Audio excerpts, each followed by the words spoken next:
मेरा ताल्लुक पेशावर से है। मेरे वालिद साहब दुबई में काम करते थे। जिंदगी में सब कुछ बहुत अच्छा चल रहा था। हमारी छोटी सी फैमिली थी और हम बहुत खुशहाल थे। मेरे वालिद साहब की तबीयत अक्सर ख़राब रहती थी और घर का सारा निज़ाम वो ही देखते थे।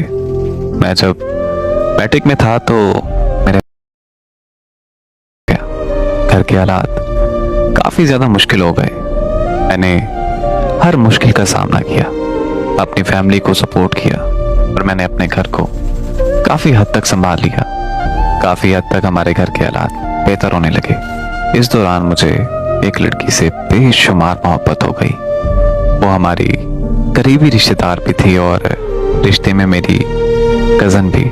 मैं अपनी कज़न से बेपनाह मोहब्बत करता था। उस दौरान गलती मुझसे ये हुई कि मैंने ये सब बातें और अपने सारे राज अपने कज़न को बता बैठा।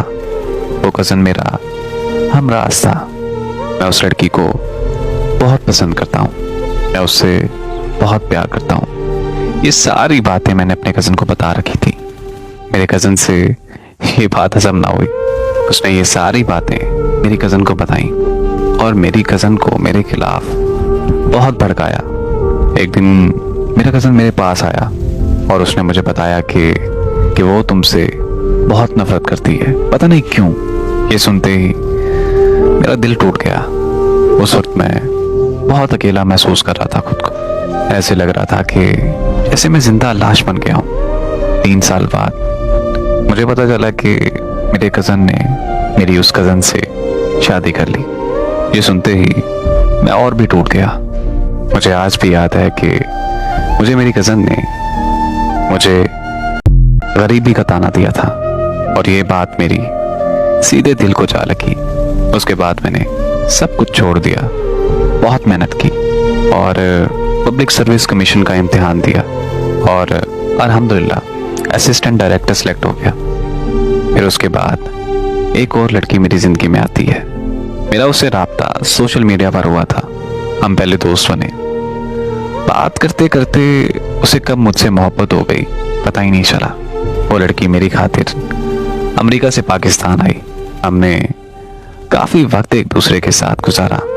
उस लड़की की अटैचमेंट मुझसे काफ़ी हद तक बढ़ चुकी थी। जब उससे रहा नहीं गया तो उसने मुझे शादी के लिए प्रपोज कर दिया। शादी करने के बाद वो लड़की अपने साथ मुझे अमेरिका ले गई। हम दोनों बहुत खुश रहने लगे और वहाँ एक नई ज़िंदगी का आगाज़ किया। लेकिन फिर भी कहीं ना कहीं मुझे मेरी कज़न याद आ जाती थी। मेरी कज़न मुझे कभी नहीं भूली। जो पहली मोहब्बत होती है ना, वो कभी नहीं भूलती। इस बात का दुख मुझे हमेशा रहेगा कि मेरा कज़न मेरे साथ ऐसा करेगा कि कभी मैं सोच भी नहीं सकता था। मैंने अपने कज़न को अपने भाई से भी ज़्यादा करीब समझा था। मेरा दोस्त, मेरा हमराज, मेरा सब कुछ था। वो सही कहते हैं कि ज़िंदगी में आपकी आंखें वही लोग खोलते हैं जिन पर आप आंखें बंद करके एतबार करते हैं। और वो सही कहते हैं कि एतबार उतना करो कि बाद में पछताना ना पड़े।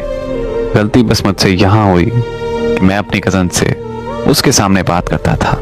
बस इसी बात की उसे जलन होने लगी और उससे किया था और मैं फिर भी उसके वफा का इंतज़ार करता रहा। लेकिन इंतज़ार की भी कोई हद होती है और इंतज़ार उनका किया जाता है जो आपका एहसास करते हैं, आपको मानते हैं, आपसे प्यार करते हैं। मुझे सारी ज़िंदगी बस यही अफसोस रहेगा कि वो दोस्त जिसे मैंने अपना भाई माना था, जिसे अपनी ज़िंदगी में सबसे करीब समझा था, आज वही दोस्त, वही कज़न सबसे बड़ा मुनाफिक निकला। मुझे अपनी ज़िंदगी में इन दोनों का चेहरा कभी नहीं भूलेगा।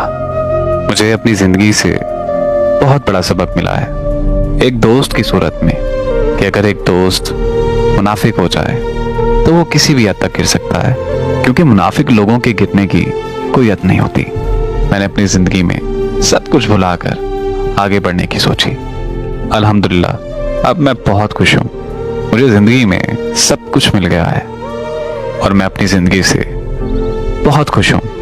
बस जाते जाते आप सबसे एक आखिरी बात करूँगा कि अगर आप किसी के साथ रिलेशन में हैं ना, तो उस रिलेशन को हमेशा महफूज रखें, क्योंकि जब कोई थर्ड पर्सन आपके रिलेशन में आता है ना, तो आपका रिलेशन महफूज नहीं रहता।